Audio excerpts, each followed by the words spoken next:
మేడారం జాతర విధుల్లో ఉన్న ఓ ఫారెస్ట్ బీట్ ఆఫీసర్పై ఉన్నతాధికారి చేయి చేసుకోవడం వివాదాస్పదంగా మారింది. కుటుంబ సభ్యుల ముందే అవమానించడంపై పోలీసుల సిబ్బంది నిరసన వ్యక్తం చేస్తున్నారు. విధిలో ఉన్న పోలీసులు నిరసన తెలిపేందుకు ప్రయత్నించగా ఉన్నతాధికారులు కల్పించుకుని సర్ది చెప్పినట్లు తెలుస్తుంది. మేడారంలో శుక్రవారం రాత్రి ఈ ఘటన జరిగింది. మీరు కొత్తగా బిజినెస్ స్టార్ట్ చేయాలనుకుంటున్నారా? మార్చ్ 16-17 హైటెక్స్ లో franchise India biggest ఫ్రో expo. Warangal commissionerate కు చెందిన ఫారెస్ట్ బీట్ ఆఫీసర్ మేడారం జాతరలో విధులు నిర్వహిస్తున్నారు. ఈ నేపథ్యంలో శుక్రవారం కుటుంబ సభ్యులతో కలిసి సమ్మక్క దర్శనం చేసుకోవడానికి వెళ్లారు. కుటుంబ సభ్యులను క్యూలో పంపించే ప్రయత్నం చేస్తున్నా అక్కడ డ్యూటీలో ఉన్న ఆదిలాబాద్ ఎస్పీ గౌస్ ఆలం సీరియస్ అయ్యారు. కుటుంబ సభ్యుల ముందే చెయ్యి చేసుకున్నారు.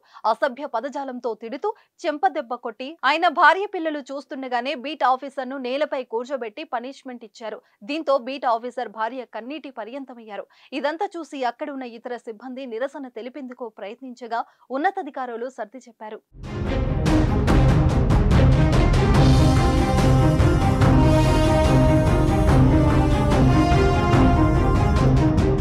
ఈ సందర్భంగా ఫారెస్ట్ బీట్ ఆఫీసర్ భార్య ఓ వీడియోను విడుదల చేశారు.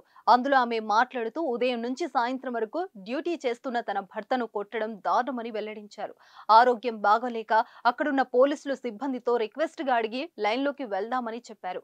లోనికి వెళ్లిన కొద్దిసేపటికే ఎస్పీ గౌస్ ఆలం అనే అధికారి వచ్చి తన భర్త గల్లపట్టి ఈడ్చుకుని తన భర్త దగ్గరున్న పాస్ ను తీసుకున్నారని ఆరోపించారు.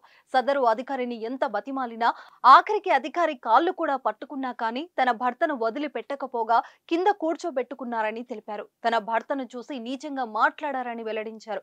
జీవితంలో మేడారం జాతరకు రానీయకుండా దారుణంగా అవమానించారని అన్నారు.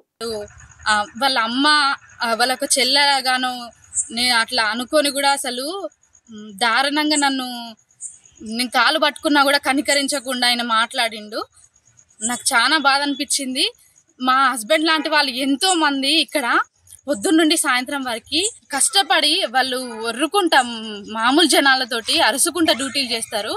అట్లీస్ట్ వాళ్ళ ఒక్క వైఫ్కి నేను 10 మందిని తీసుకొని రాలేదు. మా హస్బెండ్ ఎవరిని నేను ఒక్కదాన్ని, అది కూడా నాకు హెల్త్ సరిగ్గా బాగాలేదు, తీసుకెళ్తే అంత దారుణంగా చేసిండ్రు మమ్మల్ని.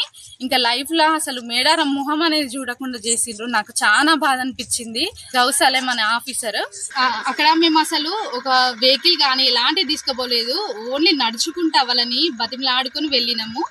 ఎస్ఐలు కానీ సిఐలు కానీ వాళ్ళకి సెక్యూరిటీలతోటి కార్లతోటి వాళ్ళు 4-5 కార్లు వేసుకొని వాళ్ళ ఫ్యామిలీలతోటి దిగినా కూడా వాళ్ళకి వీళ్ళందరూ సేవలు చేసుకుంటూ ఉన్నారు. అట్లీస్ట్ మేము వాళ్ళని బతిలాడి కానిస్టేబుల్ని మేము ఇద్దరం వెళ్ళినా కూడా మమ్మల్ని దారుణంగా మా హస్బెండ్ని చేసుకున్నాడు.